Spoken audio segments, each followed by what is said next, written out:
Monsieur le Président, chers collègues, indéniablement, ce mandat qui s'achève aura été marqué par ce que l'on peut appeler une certaine frénésie cycliste. Régulièrement, ici même, si nous n'avons jamais remis en cause le bien fondé du développement de la pratique cyclable, nous avons parfois interrogé la pertinence de vos choix, mais surtout de votre méthode. Le déploiement des pistes cyclables, certes parfois nécessaire pour équilibrer les pratiques de mobilité, a trop souvent été conduite sans réelle concertation avec l'ensemble des usagers, voire même parfois un peu en force. Le fait que cette phase de mise en œuvre des réseaux structurants avec les communes qui nous préoccupe aujourd'hui arrive en bout de course est révélateur.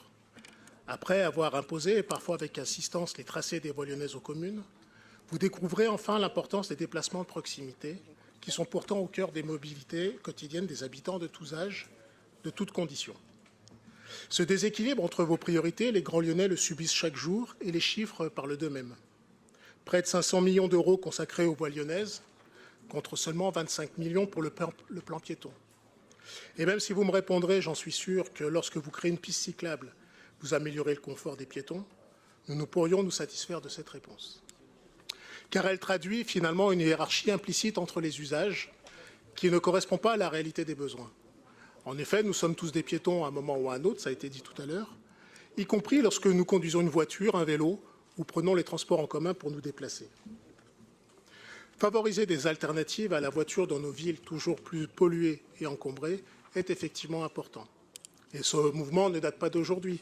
Des plans vélos et piétons existaient déjà dans les mandats précédents. Cela induit en revanche un rééquilibrage de la place de chacun des usages, un meilleur équilibre entre les modes de déplacement. Force est de constater que celle des piétons fait un peu figure de parent pauvre de votre action. Je rappelle 500 millions pour le vélo, 25 pour les piétons, et reste encore à renforcer. Il devra être dans le futur notre priorité pour répondre aux réels besoins des Grands Lyonnais, de tous les Grands Lyonnais. Ce sera clairement notre responsabilité pour les prochaines années.